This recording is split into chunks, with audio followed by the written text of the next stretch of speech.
L'info éco avec Capital. L'info pratique Capital, c'est officiel, vous paierez un peu moins cher votre transaction chez le notaire.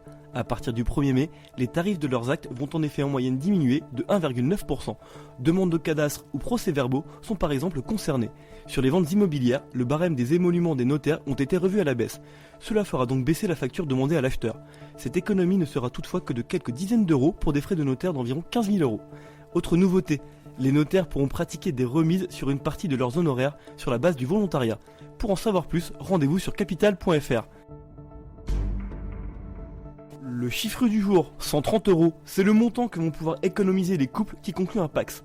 Voilà une autre conséquence de la baisse des frais de notaire.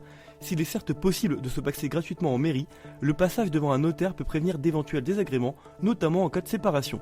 Début mai, il faudra désormais débourser au minimum 102 euros pour la rédaction par le notaire de la convention de PACS et régler en sus 125 euros au titre des frais d'enregistrement.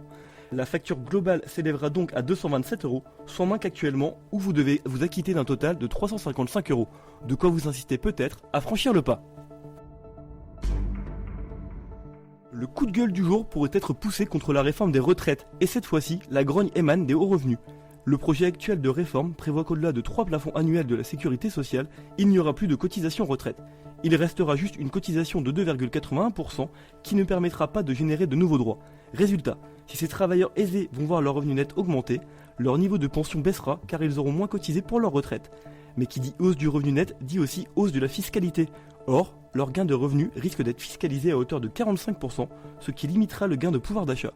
Pour des revenus annuels de 160 000 euros, ils économiseront 2 650 euros en cotisation, mais auront aussi 1 192 euros d'impôts supplémentaires. Retrouvez les explications concernant ce mécanisme sur notre site. Et on termine avec les annulations d'événements à cause du coronavirus. Concerts, foires, rencontres sportives. Depuis quelques jours, les annulations se multiplient en France. Mais dans quel cas pouvez-vous vous faire rembourser votre billet ? L'UFC Que Choisir explique que si l'événement est annulé ou reporté à une date ultérieure, vous pouvez vous faire rembourser ce ticket. Il ne sera par contre pas possible de se faire rembourser une éventuelle nuit d'hôtel ou un ticket de train par l'organisateur de l'événement. Si votre événement est maintenu mais que vous ne souhaitez pas vous y rendre par crainte du coronavirus, il s'agit d'un autre cas de figure. L'organisateur n'est dans ce cas pas obligé de vous rembourser votre ticket. S'il n'est pas nominatif, il vous restera alors la possibilité de le vendre. C'était l'info éco avec Capital.